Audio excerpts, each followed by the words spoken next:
Hello, viewers. Today is July 15th, 2024.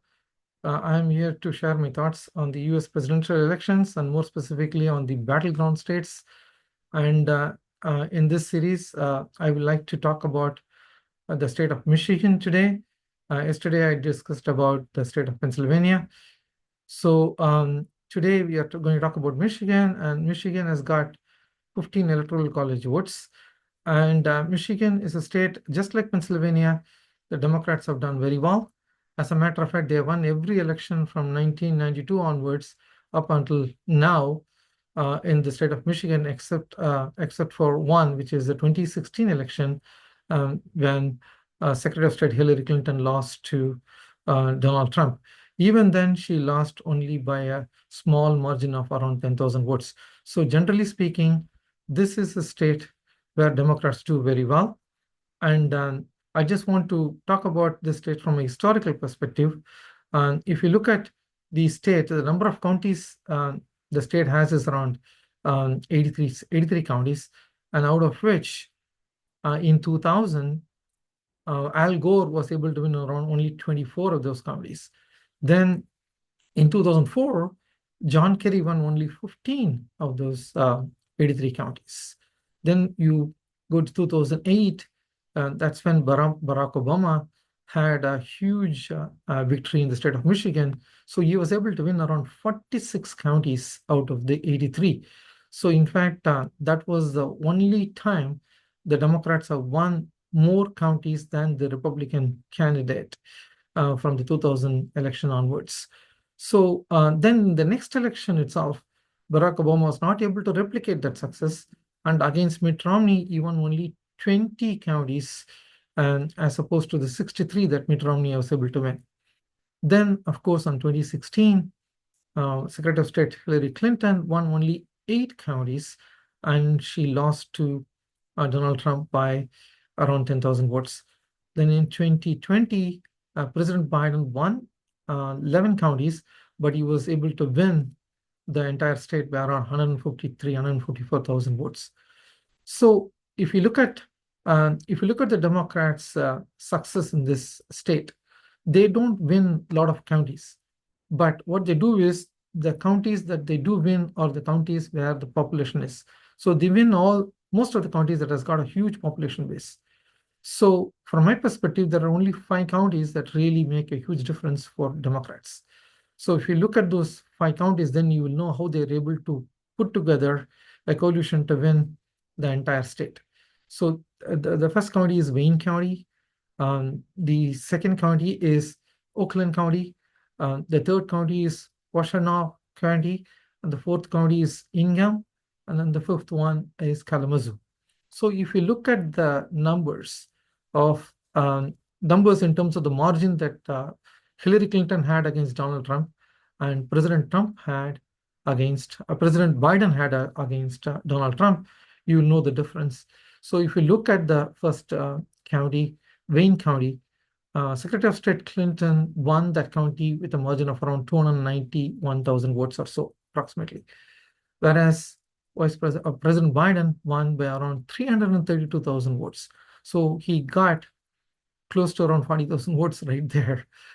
Then if you go to the next one, in Oakland County, Secretary of State Clinton won that county only by 54,000 votes, whereas actually 53,000 votes, approximately around 53,000 votes, whereas President Biden was able to win by a whopping 108,000 votes. Then you go to Washtenaw County.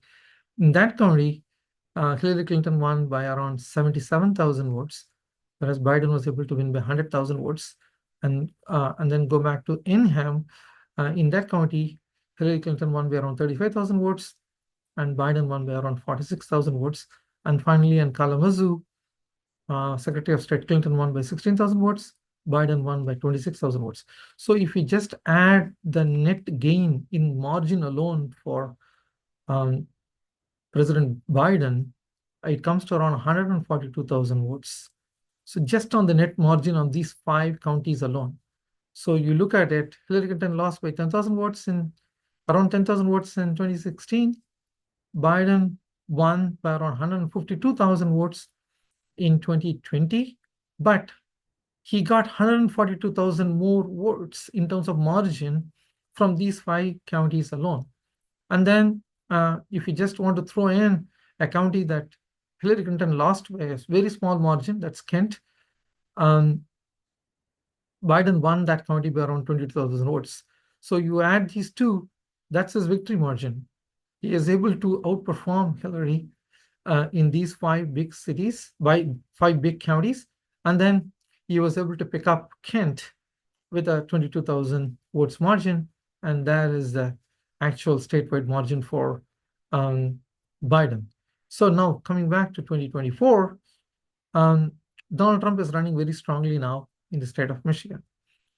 He was already doing very well.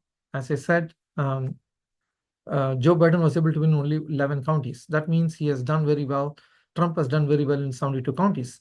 Most of them are rural counties. These are small counties, but still everything adds up. So their action plan, what I envision or what I think is going to be is that they would like to pick up additional votes from those small rural counties, whether it's 100, 200, 300, it doesn't matter. They would like to pick up some additional votes. He's maxed out on these counties, but still they will be able to get some more additional votes this time from those rural counties. Then they are optimistic that they can pick up some of these, some of the votes from these big counties, especially on the suburban areas where they can talk to the moderate independent or Republican-leaning independents, and they are hoping that they will be able to make an inroads there. And I think that they could make some inroads there, especially in the Wayne County. Democrats have an issue in the Wayne County because people in Dearborn are not very happy with the way that the war is happening in the Middle East. So the people in Dearborn, I don't think, are going to vote en masse for the Democratic Party, which is what happened in 2020. So Democrats have some weakness in this state. And if you look at the matchup, if President Biden is the nominee, if he continues to run, and we all know that Donald Trump is going to run from this side. If it is Biden versus Trump, I have a feeling that Democrats might lose this state. And this is based on just the data that I have analyzed and the way the polling is telling us at this point. This is again only July. Things could change, but it is too much of a risk for the Democrats. So my presumption is Biden will not run, and there will be a new nominee. And my presumption is also that some governor from the Midwestern state will be either on the top of the ticket or at the vice president level. If that happens, if that ticket, let's call it as X ticket, if that X ticket runs against Donald Trump, then I think Democrat can reclaim some of the advantages they already have. And the election will still be close, but I will give the edge to the Democrats because they have done very well all these years except for 2016.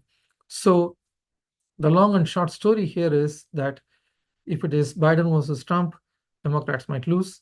If it is some other candidate versus Trump, Democrats are in a very good position to pick up. Still, it will be close, but I think they'll be in a very good position to pick up Michigan.